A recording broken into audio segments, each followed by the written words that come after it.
नमस्कार दोस्तों, क्या हमारे देश में डेमोक्रेसी खत्म हो चुकी है? ये एक बड़ा सीरियस सवाल है। आप में से कई लोग इस सवाल को सुनकर जवाब देंगे, ऑब्वियसली नहीं। हम जिस पॉलिटिकल पार्टी को चाहें उसको वोट दे सकते हैं। जिस पॉलिटिशियन को सबसे ज्यादा वोट मिलते हैं वो पावर में आता है, तो ऑब्वियसली डेमोक्रेसी तो है हमारे देश में। लेकिन ये सवाल इससे कहीं ज्यादा गहरा है। जो मैं आपको आगे इस वीडियो में आज दिखाने वाला हूं वो काफी शॉकिंग होगा। इस वीडियो को देखने के बाद आप सोचने पर मजबूर हो जाओगे, इस सवाल का वाकई में सही जवाब क्या है। हालांकि अगर आप इस टाइप के लोगों में से हो जो प्रधानमंत्री मोदी को अपना भगवान मानते हैं, वो भगवान है हमारे, हम उनकी पूजा करते हैं। प्राइम मिनिस्टर मोदी वो हमारे लिए एक अवतार है, वो एक साधारण मनुष्य नहीं है। प्रधानमंत्री इस देश के भगवान विष्णु का अवतार है। या फिर आप इस टाइप के लोगों में से हो जिन्हें लगता है कि मोदी जी ने किया है तो कुछ सोच कर ही किया होगा। आप अपना दिल ऑलरेडी मोदी जी को दे चुके हो। मोदी हमारा पति, हमारा भाई, हमारा बाप, हमारा गुरु है। आप सब बोलिए, क्यों आपको लगता है कि मोदी जो और योगी जी वो विकास दे पाएंगे जो और कोई नहीं दे? हम उनके पर दिल दे बैठे हैं। ऐसे केस में आपके लिए मुश्किल हो सकता है अपनी आंखें खोलकर सच हजम करना, लेकिन बाकी सब लोगों के लिए अगर आप सही मायनों में देश की परवाह करते हो तो आज का ये वीडियो बहुत बहुत जरूरी है। बात यहाँ किसी एक इंसिडेंट की नहीं है, बल्कि ढेर सारे ऐसे इंसिडेंट्स की है जो एक के बाद एक होए जा रहे हैं पिछले कुछ महीनों से, पिछले कुछ सालों से। वो सारे इंसिडेंट्स जो सिर्फ एक चीज की ओर इशारा करते हैं कि हमारा देश वन नेशन वन पार्टी की ओर आगे बढ़ रहा है। मीडिया से ऑपोजिशन की आवाज को पूरी तरीके से खत्म कर देना, एमएलएस की हॉर्स ट्रेडिंग, इलेक्टेड सरकारों से पावर छीन लेना नए कानून बनाकर, इन्वेस्टिगेटिव एजेंसीज का वेपनाइजेशन, ईडी सीबीआई का प्रेशर बनाकर ऑपोजिशन पॉलिटिशियंस को जेल भेज देना, स्टेट गवर्नमेंट्स की वर्किंग में इंटरफेयर करना गवर्नर्स का इस्तेमाल करके, स्टेट गवर्नमेंट से फंड्स को ही विदहोल्ड कर लेना, जनता से प्रोटेस्ट करने का अधिकार ही छीन लेना और अगर कोई प्रोटेस्ट करे तो उनका टीयर गैस और रबर बुलेट से स्वागत करना, इलेक्टोरल बॉन्ड्स का इस्तेमाल करना अपनी सारी फंडिंग छुपाने के लिए, और अगर कोई ऑपोजिशन का कैंडिडेट इलेक्शन जीत भी जाए तो सीधा सीधा इलेक्शन फ्रॉड करके खुद को जिता लेना। मैं प्रधानमंत्री मोदी से कहना चाहूंगा, थोड़ी मर्यादा रखिए।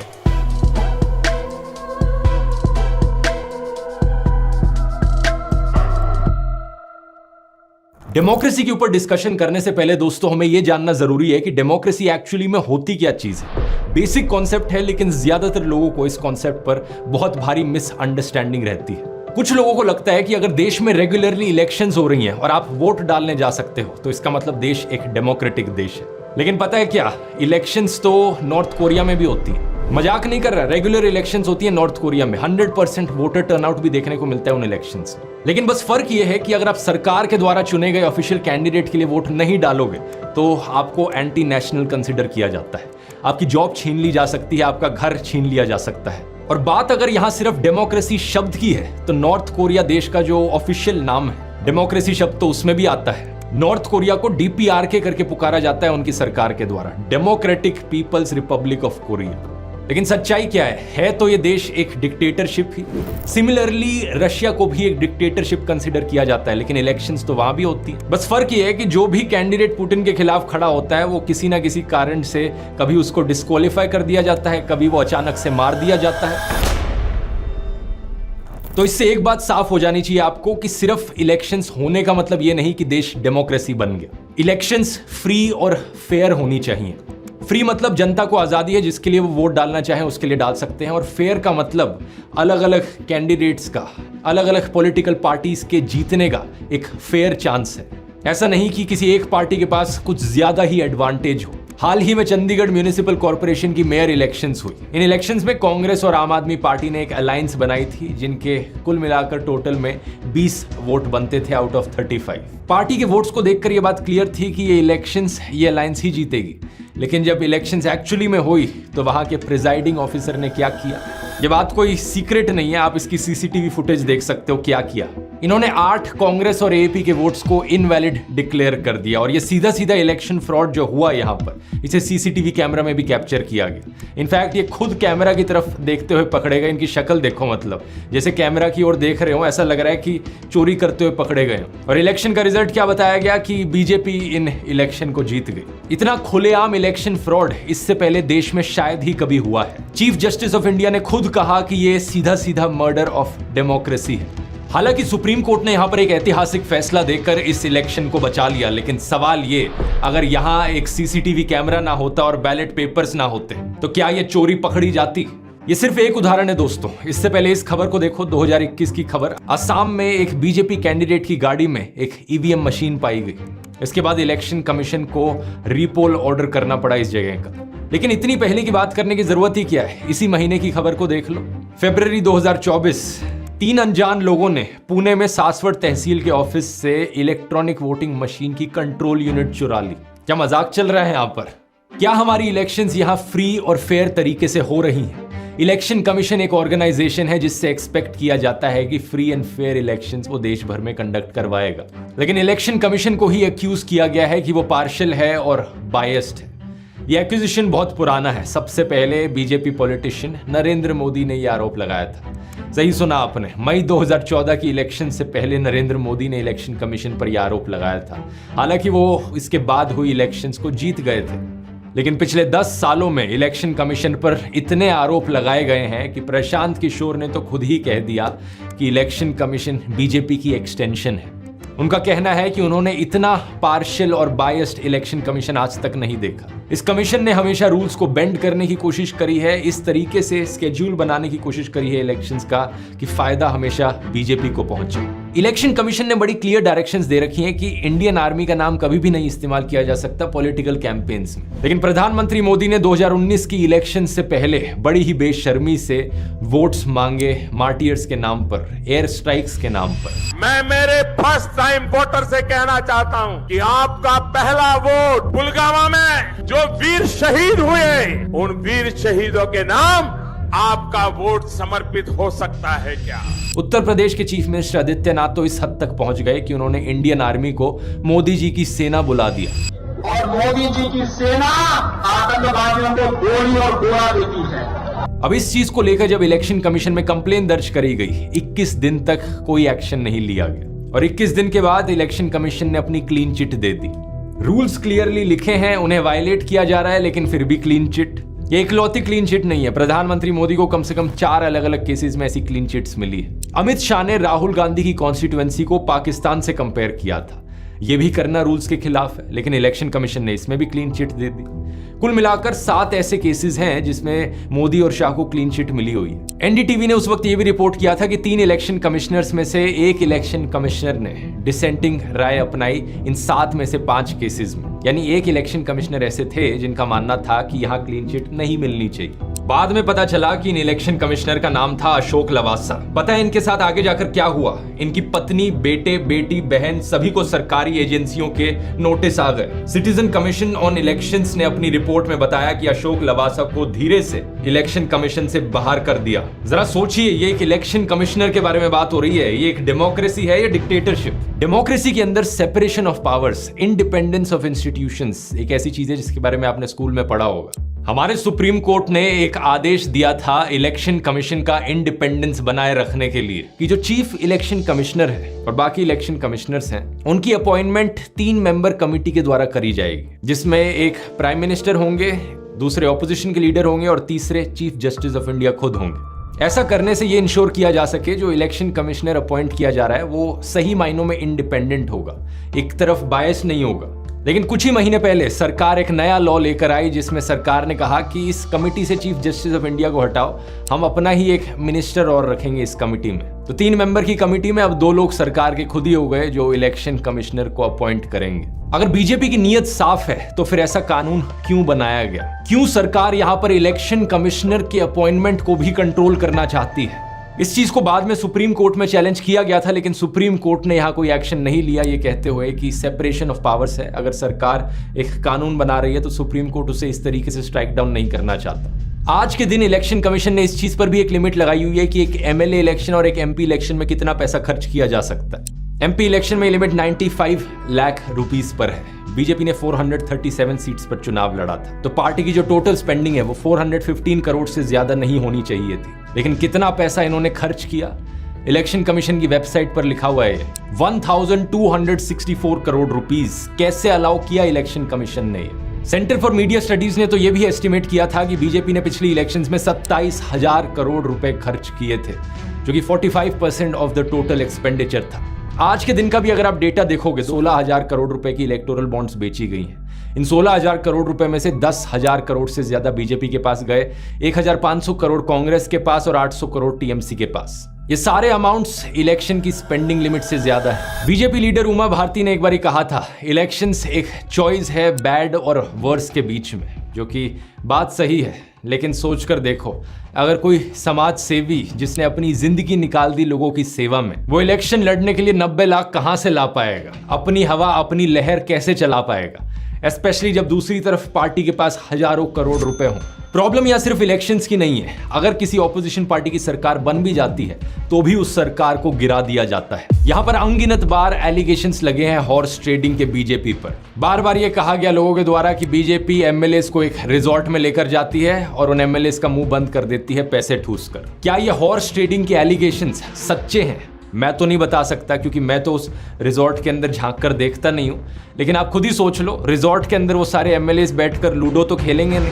ऐसी चीजों में इन्वेस्टिगेशन करने का काम है इन्वेस्टिगेटिव एजेंसीज का। लेकिन सारी इन्वेस्टिगेटिव एजेंसीज अगर एक पॉलिटिकल पार्टी के इशारों पर नाचें तो इन आरोपों को कौन इन्वेस्टिगेट करेगा? अब ये सोचो, इन एमएलएस के घर पर क्या कहानी चलती होगी। जो नेता इन एमएलएस को खरीद कर घर आया है, अपने बीवी बच्चों को क्या कहता होगा? अरे कहाँ हो जी, जल्दी आओ, बहुत बढ़िया खुशखबरी लेकर आया हूं, जनता की आवाज को दबाकर आया हूं, लोकतंत्र का गला घोट कर आया हूं, लाओ जी लाओ, मिठाई लाओ। और दूसरा एमएलए जो बिक गया है कुछ करोड़ पैसों के लिए, वो अपने घर में जाकर क्या कहता होगा? ये देखो मेरे बच्चों, कितना सारा पैसा लाया हूं, भारत माता के दामन पर आज हॉर्स ट्रेडिंग का दाग लगाकर आया हूं, लो मिठाई खाओ। ऐसे नेताओं पर काफी गुस्सा आता है, लेकिन साथ ही दया भी कि ये कितने मिजरेबल हैं, कितने नीचे गिरे हुए हैं। अच्छा, पैसे का लालच दिखाना और हॉर्स ट्रेडिंग करना तो सिर्फ एक तरीका है। इससे नहीं माना कोई एमएलए तो दूसरा तरीका है इन्वेस्टिगेटिव एजेंसीज, ईडी का इस्तेमाल करना, ईडी की वेपनाइजेशन। पिछले साल 14 पॉलिटिकल पार्टीज ने सुप्रीम कोर्ट में कंप्लेन करी थी कि कैसे सरकार सीबीआई और ईडी का इस्तेमाल कर रही है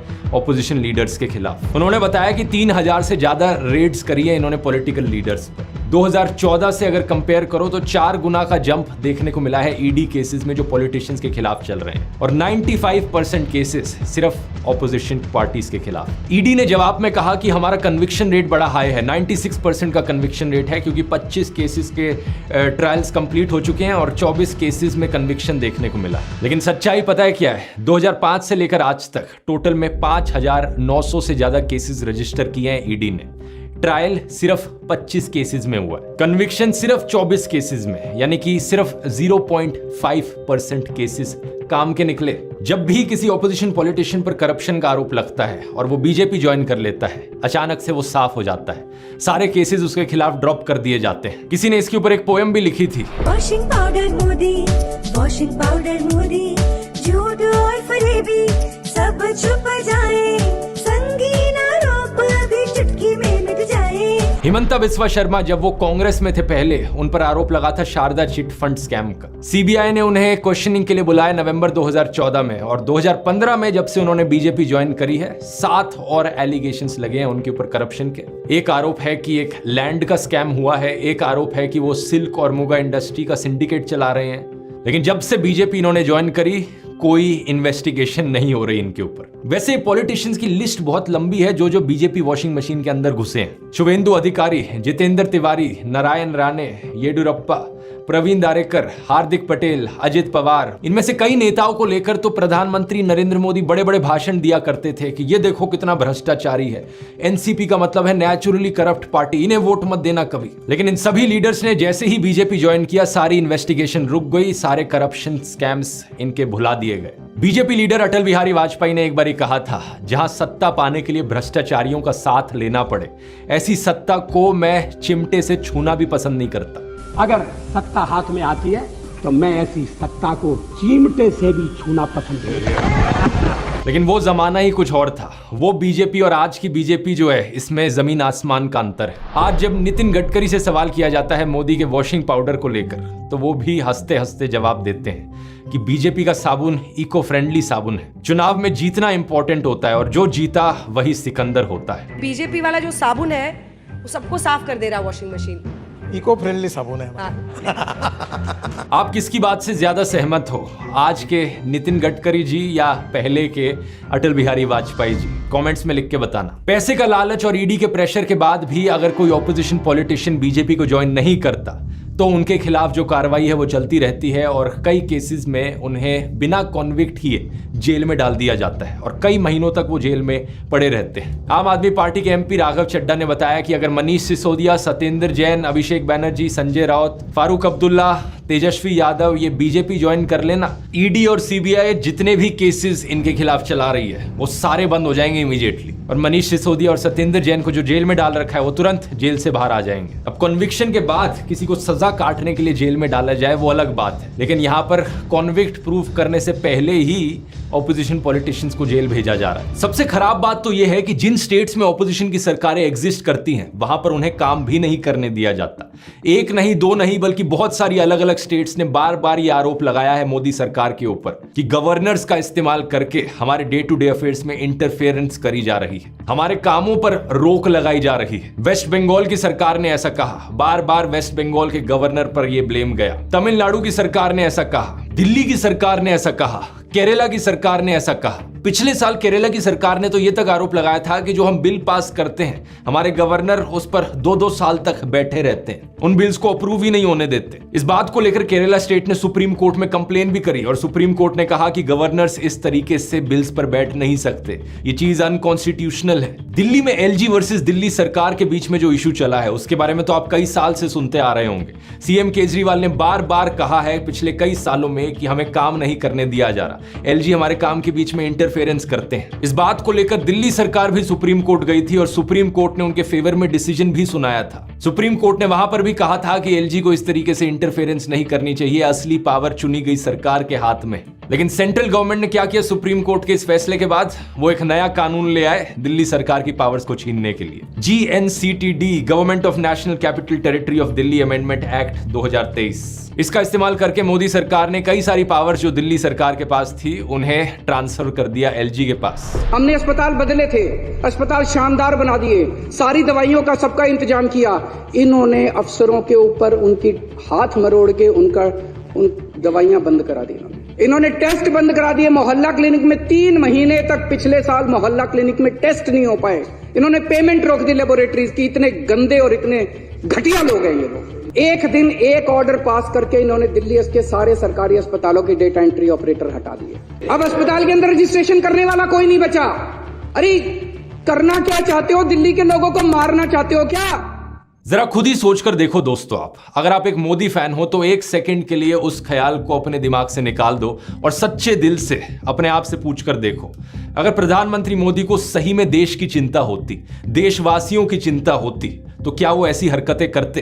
अब आप में से कुछ लोग सोचोगे कि यार पक्का मुझे किसी ऑपोजिशन पार्टी ने फंड किया होगा इस वीडियो को बनाने के लिए, लेकिन सच बता रहा हूं किसी पॉलिटिकल पार्टी ने मुझे फंड नहीं किया। मैं जो आपको इस वीडियो में दिखा रहा हूं वो असलियत है देश की। अगर आपको सही में देश की चिंता है तो आपकी आंखें खुल जानी चाहिए इन चीजों को देखकर। न्यूज लॉन्ड्री की 2 दिन पहले की इन्वेस्टिगेशन ने बताया कि ईडी का इस्तेमाल सिर्फ बाकी पार्टीज के खिलाफ नहीं किया जा रहा है बल्कि देश में कंपनीज के खिलाफ भी किया जा रहा है। कम से कम 23 ऐसी कंपनीज जिन्होंने आज तक बीजेपी को कोई पैसा नहीं डोनेट किया था, उनके ऊपर सेंट्रल एजेंसीज की रेड होती है और एक पैटर्न देखने को मिलता है। रेड के बाद वो कंपनीज करोड़ों रुपए डोनेट करती हैं बीजेपी को। टोटल में 335 करोड़ रुपए इन कंपनीज ने बीजेपी को डोनेट किए जिन पर आईटी या ईडी की रेड पड़ी थी। तो क्या यहां पर इन कंपनीज को धमकाकर उनसे पैसा भी एक्सटॉर्ट किया जा रहा है? क्या हमारी इलेक्शंस फ्री और फेयर तरीके से हो रही हैं? यहां मीडिया का भी एक बड़ा इंपॉर्टेंट रोल आता है। फेयर इलेक्शंस का मतलब है कि रूलिंग पार्टी के पॉलिटिशियंस और ऑपोजिशन के पॉलिटिशियंस दोनों को अपनी बात रखने का मौका दिया जाएगा, दोनों को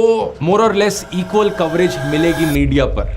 लेकिन हमारे मीडिया में क्या देखने को मिल रहा है? दिन रात 2400 घंटे सिर्फ सरकार की तारीफ करी जाती है, रूलिंग पार्टी की तारीफ करी जाती है, उन्हीं की ही चीजें सुनाई जाती हैं। देश की हर माँ ये चाहती है कि उसका बेटा प्रधानमंत्री मोदी जैसा बने और हर बेटा भी खुद को नरेंद्र मोदी से जोड़कर देखना चाहता है। मोदी जी के पास हर चीज का सॉल्यूशन है। पीएम मोदी जैसा कोई नहीं। मोदी ने न्यू इंडिया बनाया है, पीएम नंबर 1। ऑपोजिशन पार्टीज चाहे पूरी की पूरी भारत जोड़ो यात्रा निकाल ले या अपनी प्रॉमिसेस जनता के सामने करे। एक समय हुआ करता था देश में जब दूरदर्शन पर रूलिंग पार्टी और ऑपोजिशन पार्टी के पॉलिटिशियंस इलेक्शन की डिबेट करते थे न्यूज चैनल पर साथ में बैठकर। दोनों को अपनी बात रखने का अधिकार था। क्या आज के दिन दूरदर्शन ऐसा कर सकता है? आज तो बीजेपी स्पोक्स पर्सन को बोलने की भी जरूरत नहीं पड़ती क्योंकि टीवी एंकर्स खुद बीजेपी स्पोक्स पर्सन बने बैठे हैं। जनता के बिहाफ पर सरकार से सवाल करने की जगह वो सरकार को ही डिफेंड करते हैं, और इतना डिफेंड करते हैं कि वो बढ़ती बेरोजगारी के लिए युवाओं को जिम्मेदार ठहराना भी शुरू कर देंगे।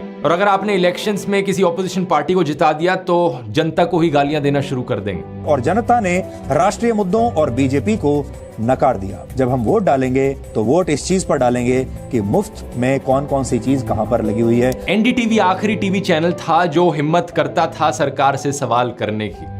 अल्टीमेटली उसे भी प्रधानमंत्री मोदी के दोस्त गौतम अडानी ने खरीद ली। आज के दिन टीवी न्यूज का पूरी तरीके से अंतिम संस्कार हो चुका है देश में। सरकार जनता के पैसे से एडवर्टाइजमेंट के नाम पर इन टीवी चैनल्स को बहुत सारा पैसा देती है, और ये टीवी चैनल्स जनता की ही आवाज को दबाने का काम करते हैं। अगर असली खबरें आप तक पहुंचे ही ना तो क्या आप फ्री और फेयर तरीके से डिसाइड कर पाओगे किसे वोट देना है? 77 दिन तक मणिपुर जलता रहा, टीवी चैनल्स पर कोई स्पेशल रिपोर्ट नहीं की गई। रिसेंटली सीएजी ने 12 रिपोर्ट्स प्रेजेंट करी थी जिसमें ढेर सारी इरेगुलरिटीज देखने को मिली और करप्शन के इंस्टेंसेस देखने को मिले सरकारी डिपार्टमेंट्स और मिनिस्ट्रीज में। आयुष्मान भारत स्कीम में 9 लाख से ज्यादा लोग सिर्फ 3 मोबाइल नंबर्स का इस्तेमाल कर रहे थे। करोड़ों रुपए स्पेंड किए गए 3400 पेशेंट्स की ट्रीटमेंट पर जिन्हें ऑलरेडी मुर्दा घोषित कर दिया गया था। जब सीएजी की तरफ से ये रिपोर्ट सामने आई तो सीएजी के ऑफिसर्स का उठाकर ट्रांसफर कर दिया सरकार ने। क्या आपने खबर टीवी चैनल्स पर सुनी? नहीं सुनी होगी, कैसे पहुंचेगी आप? अच्छा, दूसरी मिसअंडरस्टैंडिंग लोगों की रहती है कि लोग डेमोक्रेसी को मेजॉरिटेरियनिज्म से कंफ्यूज कर देते हैं। इमेजिन करो आप एक गाड़ी में बैठकर जा रहे हो 5 लोगों के साथ। एक बंदा उस गाड़ी में बैठा कहता है कि मुझे बहुत तेज म्यूजिक सुनना है, लाउड म्यूजिक चलाओ। वो अपने दोस्त और ड्राइवर को कन्विंस कर लेता है कि हाँ भाई लाउड म्यूजिक बजना चाहिए गाड़ी में। लेकिन आप ट्रैवल कर रहे हो अपने पिता के साथ जिन्हें हार्ट की प्रॉब्लम है। आप कहते हो कि नहीं, लाउड म्यूजिक नहीं बजना चाहिए। वो बंदा कहता है ठीक है, डेमोक्रेसी है, चलो वोट करते हैं। और 3 लोग वोट करते हैं कि लाउड म्यूजिक बजना चाहिए। आप और आपके पापा 2 लोग कहते हो कि नहीं बजना चाहिए। मेजॉरिटी ने वोट किया कि लाउड म्यूजिक बजना चाहिए, डेमोक्रेसी है, इसका मतलब गाड़ी में तेज तेज लाउड म्यूजिक बजेगा। क्या ये सही मायनों में डेमोक्रेसी है? नहीं, ये स्टुपिडिटी है। इसका एक रियल लाइफ में छोटे स्केल पर एग्जांपल दूं तो एक गुड़गांव की सोसाइटी से इस सर्कुलर को देखिए। Dear residents, this is to inform you that two wheeler not permitted inside our society as per decision of the management. मतलब सोसाइटी के अंदर सिर्फ गाड़ियां जाएंगी लेकिन स्कूटर्स और मोटरसाइकिल्स नहीं जा सकती। खुलेआम डिस्क्रिमिनेशन देखो। भाई जो मैनेजमेंट है, RWA वाले हैं, उन्हें लोगों ने ही तो इलेक्ट किया है। तो आपको अगर ये रूल पसंद नहीं आ रहा, आप चुप बैठे रहो, क्योंकि मेजॉरिटी लोगों का यहाँ पर कंसेंट है, उन्होंने ही RWA वालों को इलेक्ट किया है। जो लोग डेमोक्रेसी और मेजॉरिटेरियनिज्म को कंफ्यूज करते हैं एक दूसरे से, उनकी यही सोच होगी। ये सिर्फ एक सोसाइटी की बात नहीं है, ढेरों सोसाइटीज हैं ऐसी देश भर में जहां पर एक से बढ़कर एक स्टूपिड रूल्स आपको देखने को मिलेंगे। 2019 के इस आर्टिकल को देखिए। एक बैंक एम्प्लॉय कह रही है कि उनकी बहन को कोई अपार्टमेंट रेंट पर ही नहीं मिला क्योंकि बहुत सी RWAs ने उन्हें ब्लैकलिस्ट कर दिया सिर्फ इसलिए क्योंकि उनकी बहन एयर होस्टेस थी। कुछ सोसाइटीज कहती हैं कि हम एयर होस्टेस को अपार्टमेंट रेंट पर नहीं दे सकते अपनी सोसाइटी में क्योंकि उनके ऑड टाइमिंग्स होते हैं। अक्सर ये RWAs जो चाहे वो उठपटांग रूल बना देते हैं। जैसे नोएडा की कुछ सोसाइटीज में एंट्री और एग्जिट फीस लगाई गई है कि आप हमारी सोसाइटी में एक अपार्टमेंट रेंट करना चाहते हो तो उसकी एक एंट्री फीस देनी पड़ेगी, और जो रेंट आप लैंडलॉर्ड को पे कर रहे हो वो तो वैसे ही पे करोगे, लेकिन और जब छोड़कर जाओगे हमारी सोसाइटी, अब एक एग्जिट फीस भी है। देश में लोकल लेवल पर जो मेजॉरिटेरियनिज्म देखने को मिलता है, ये RWAs उसका सबसे अच्छा उदाहरण है। वैसे यहाँ डेमोक्रेसी और मेजॉरिटेरियनिज्म की बात करते हुए एक ऑडियो बुक मैं आपको रेकमेंड करना चाहूंगा कुकू FM पर, फैशिज्म एंड डेमोक्रेसी। ये जॉर्ज ऑरवेल की बुक अडैप्शन है जो आपको बहुत ही सिंपल भाषा में हिंदी में समझाती है कि डिक्टेटरशिप्स क्या होती है। कुकू FM को नहीं जानते, एक बढ़िया ऑडियो लर्निंग का प्लेटफॉर्म जहां पर आपको ढेर सारी ऑडियो बुक सुनने को मिलेंगी अलग अलग टॉपिक्स पर, चाहे वो हिस्ट्री हो, ज्योग्राफी हो, पॉलिटिक्स हो या फिक्शन हो। आपने अगर अभी तक डाउनलोड करके नहीं देखा है, जरूर ट्राई करके देखिए। इसका लिंक नीचे डिस्क्रिप्शन में मिल जाएगा और उसी लिंक में एक स्पेशल 50% ऑफ का कूपन कोड भी मिलेगा। यहाँ इनका धन्यवाद इस वीडियो को स्पॉन्सर करने के लिए। अब टॉपिक पर वापस आते हैं। कुछ लोगों की यही सोच रहती है पॉलिटिशियंस और सरकारों को लेकर भी कि एक बारी हमने पॉलिटिशियंस को इलेक्ट कर दिया, वो पावर में आ गए तो वो जो चाहे वो रूल बना सकते हैं। हमारे कॉन्स्टिट्यूशन के प्रीएम्बल पर 4 शब्द बड़े क्लियरली लिखे हुए हैं, लिबर्टी, इक्वालिटी, फ्रेटर्निटी और जस्टिस। ये 4 शब्द डेमोक्रेसी के कॉर्नरस्टोन्स हैं। इनफैक्ट डॉक्टर अंबेडकर तो एक स्टेप और आगे चले गए थे। उन्होंने कहा था कि ये 4 शब्द जिंदगी की प्रिंसिपल्स हैं। तो मेजॉरिटी वोट का मतलब ये नहीं कि आप किसी के नेचुरल राइट्स छीन सकते हो, डिस्क्रिमिनेशन कर सकते हो और नॉनसेंस रूल्स बना सकते हो। यही रीजन है कि सरकार के द्वारा लिए गए कुछ फैसलों को हम कह सकते हैं कि वो डेमोक्रेसी के खिलाफ है। सुप्रीम कोर्ट की भाषा में वो अनकॉन्स्टिट्यूशनल है। जैसे कि अभी कुछ ही दिन पहले सुप्रीम कोर्ट ने इलेक्टोरल बॉन्ड्स की स्कीम को स्ट्राइक डाउन किया, उसे अनकॉन्स्टिट्यूशनल बताते हुए। कोर्ट ने कहा कि सरकार ने आर्बिट्ररी रूल बनाया था। ये इलेक्टोरल बॉन्ड्स की स्कीम क्यों अनकॉन्स्टिट्यूशनल थी और जनता के खिलाफ थी, इसकी बात मैंने पिछले कई वीडियोस में करी है।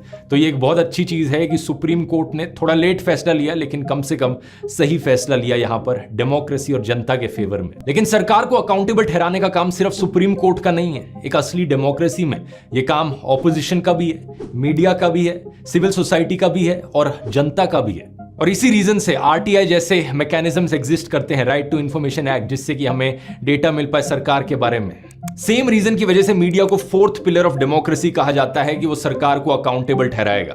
लेकिन आज के दिन की हालत क्या है? टिल डेट प्रधानमंत्री मोदी ने 0 प्रेस कॉन्फ्रेंसेस करी हैं जहां पर अनस्क्रिप्टेड सवाल उनसे पूछे गए हों। अकाउंटेबिलिटी बिल्कुल जीरो है। प्रेस कॉन्फ्रेंस तो छोड़ो, एक अनस्क्रिप्टेड सवाल तक सुनने की हिम्मत नहीं है उनमें। जब मनमोहन सिंह जी प्रधानमंत्री थे, उन्होंने कम से कम 117 बार प्रेस कॉन्फ्रेंसेस करी थी या प्रेस को एड्रेस किया था। हमारे देश में जब आखिरी बारी प्रॉपर प्रेस कॉन्फ्रेंस करी गई थी प्रधानमंत्री के द्वारा, उस दिन को 10 साल से ज्यादा हो चुके हैं। उस आखिरी प्रेस कॉन्फ्रेंस में 62 अनस्क्रिप्टेड क्वेश्चंस पूछे गए थे प्रधानमंत्री मनमोहन सिंह से और 100 से ज्यादा जर्नलिस्ट मौजूद थे। एक सच्ची डेमोक्रेसी में यही अकाउंटेबिलिटी रीजन है जिसकी वजह से पब्लिक को भी प्रोटेस्ट करने का अधिकार दिया जाता है। अगर हमारे देश के द्वारा चुने गए मैनेजर्स आरटीआई के सामने अकाउंटेबिलिटी में इंटरेस्टेड नहीं है, मीडिया के सामने अकाउंटेबिलिटी नहीं दे सकते, तो जनता के सामने तो उन्हें अकाउंटेबिलिटी देनी पड़ेगी। इसका एक पॉजिटिव एग्जांपल हाल ही में यूपी में देखने को मिला, जब उत्तर प्रदेश की सरकार ने एक बड़ा ही अजीबोगरीब अनडेमोक्रेटिक रूल बनाया। उन्होंने कहा कि कोचिंग सेंटर्स के लिए गाइडलाइंस हैं कि वो लड़कियों के लिए क्लासेस रात के 8 बजे के बाद ना कंडक्ट करें। अगर वो करेंगे तो उनके खिलाफ एक्शन लिया जाएगा। और सरकार ने अपनी तरफ से क्या जस्टिफिकेशन दिया? ये लड़कियों की सेफ्टी के लिए किया जा रहा है। लेकिन क्या इस बात में कोई सेंस है? लड़कियों को जिनसे खतरा है उनको कंट्रोल करने की बजाय आप लड़कियों को पिंजरों में डाल रहे हो। बहुत सी सोशल एक्टिविस्ट जैसे कि माला भंडारी ने इसके खिलाफ प्रोटेस्ट किया, इन रूल्स के खिलाफ, और प्रोटेस्ट के बाद यूपी गवर्नमेंट ने इस बैन को वापस भी ले लिया। ये छोटा सा इंसिडेंट दिखाता है कि जनता की क्या ताकत है एक डेमोक्रेसी में। लेकिन अगर लोगों से प्रोटेस्ट करने का अधिकार ही छीन लिया जाए तो? हाल ही में जब किसान दोबारा से उतरे सड़कों पर प्रोटेस्ट करने के लिए, तो सरकार ने नोकीली कीलों के साथ उनका स्वागत किया।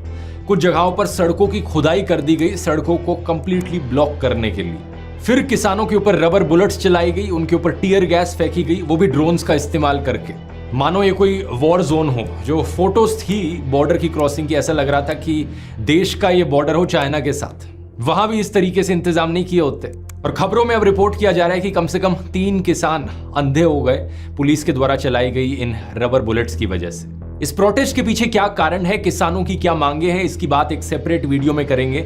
लेकिन अभी के लिए इस बात से फर्क नहीं पड़ता। पॉइंट यहां पर यह है कि एक पीसफुली प्रोटेस्ट करने वाले आम इंसान को सरकार इस तरीके से ट्रीट करे, क्या यह सही है? इससे पहले रेसलर्स प्रोटेस्ट हुआ, वहां भी वही बर्ताव देखा गया पुलिस का। पिछले फार्मर प्रोटेस्ट में भी यही देखा गया। कितने ही किसानों की जानें गई उस प्रोटेस्ट के दौरान।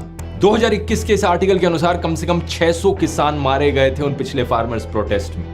और ये तो वो प्रोटेस्ट है जिनकी बात आपको खबरों में थोड़ी सुनने को मिल जाती है, क्योंकि एक लिमिट से ज्यादा बड़े हो गए हैं प्रोटेस्ट। इसके अलावा जो ज्यादातर प्रोटेस्ट देखने को मिले हैं पिछले सालों में, उनकी तो कभी खबरों में बात तक ही नहीं करी गई। क्या आप जानते थे 240 दिन से ज्यादा लंबे चले कश्मीरी पंडित के प्रोटेस्ट के बारे में? या सरकारी एम्प्लॉइज जो ओल्ड पेंशन स्कीम को लेकर प्रोटेस्ट कर रहे हैं? या 400 दिन लंबा चल रहा प्रोटेस्ट हिसार में दूरदर्शन केंद्र के क्लोजिंग के खिलाफ? या पिछले साल हुआ डॉक्टर्स का प्रोटेस्ट? या अनएम्प्लॉयड यूथ का प्रोटेस्ट? ये मत समझना कि आपका यहाँ पर कुछ लेना देना नहीं है क्योंकि आप इन प्रोटेस्ट में भाग नहीं ले रहे, क्योंकि कल को अगर आपके साथ कुछ भी अन्याय होता है, सरकार कोई भी ऐसा फैसला ले लेती है जो आपके खिलाफ जाता हो, और आप अपनी आवाज उठाने के लिए प्रोटेस्ट करने निकलते हैं, तो क्या लगता है आपको ऐसे ट्रीट नहीं किया जाएगा जैसे इन किसानों को आज ट्रीट किया जा रहा है? आपको स्पेशल हो क्या? अगर सरकार सभी प्रोटेस्टर्स को इसी तरीके से ट्रीट कर रही है तो आपको कोई स्पेशल प्रिविलेज नहीं मिलेगी। अब ये सवाल जो मैंने आपसे वीडियो के शुरू में पूछा था, मैं दोबारा पूछना चाहूंगा, क्या डेमोक्रेसी आज के दिन देश में अभी भी जिंदा है क्या? आपका जवाब इसको लेकर कुछ भी हो, लेकिन एक चीज तो पक्की है, अगर हालात इसी तरीके से बिगड़ते रहे तो ज्यादा समय नहीं लगेगा नॉर्थ कोरिया और रशिया के लेवल तक गिरने में। जहां डेमोक्रेसी नाम में तो जरूर होगी, इलेक्शंस भी कराई जाएंगी,